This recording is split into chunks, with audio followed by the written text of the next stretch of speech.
Hi, ladies. Do you ever compare yourself to someone else and find yourself lacking?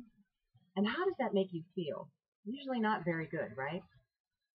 I'm Debbie Peterson. I'm the founder of Getting the Clarity and the creator of the Your Next Chapter Life System, a system designed to help women reinvent their future, one chapter at a time.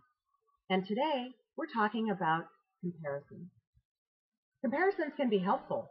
I'm a researcher, so whenever I'm going to make a weighty decision where I'm going to spend some cash, I want to know that I've considered everything. So I'll create a spreadsheet so that I can compare all of the items, knowing I'm making a good decision. And even when you shop online, you have a chance to compare all, so you can see the pictures of everything that you're considering along with the specification, and you're making an educated decision. Those kind of comparisons are helpful. But the comparisons that I'm talking about today are the ones that we make to ourselves to other people. I know when I started my business, there was one thing that would stop me in my tracks. It would kill my confidence. It would just squash any momentum that I had. And that was I would make comparisons to other women. It seemed like there were a million women, millions of women doing what I wanted to do. And when I would see someone doing what I wanted to do, it wouldn't bring me joy. It would shut me down. I had that what makes you think you have something to contribute sort of thinking going on in my head. I was making a comparison. So here's what I found out about comparison. Hopefully this information will help you too. Comparisons are generally very black and white. There are no shades of gray. You're either better than or worse than another person. And it's about focusing on the differences. Comparisons can be a help or hindrance. Sometimes when you compare yourself to another person, there are things that you can learn, and it helps you stretch as a person, which is a good thing. But when you compare yourself to another person and you find yourself coming out behind, that's when it's not so good. And especially for women. Research finds that because of what's portrayed in the media, the social, TV, print, women are comparing themselves to very unrealistic expectations. Normally with comparisons, you only compare yourself to people that are in your own backyard, so to speak. So you're comparing yourself to the woman who has a business like yours. You're comparing yourself to the woman who is bidding on the same job that you want to bid on. It's not people in other states or at other companies. Comparisons also are about emotion, because when you start making that comparison, you start to feel differently on the inside. Even comparisons where you compare yourself to another person and you come out on top aren't actually working for you either.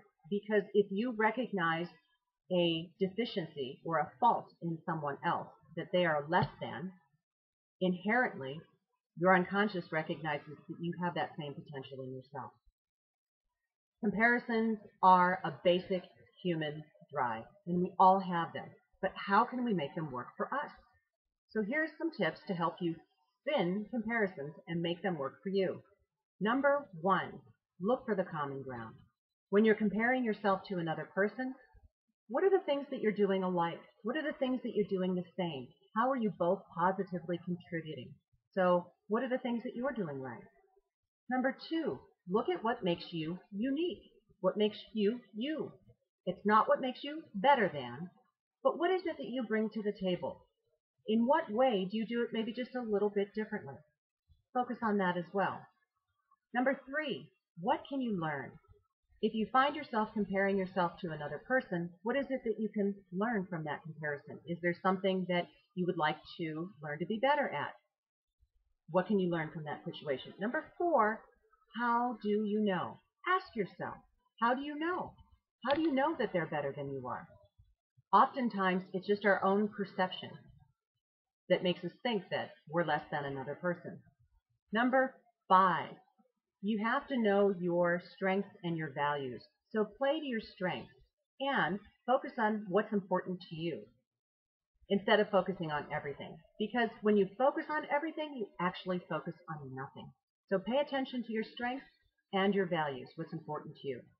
Number six is get input. I've said this before and I'll say it again. It is so important for women to have a tribe, a posse, a sisterhood. If you don't have one, start building one.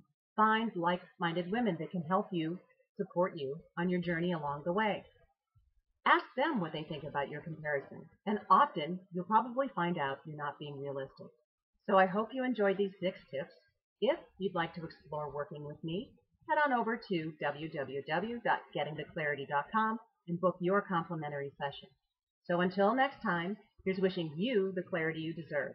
Have a great day.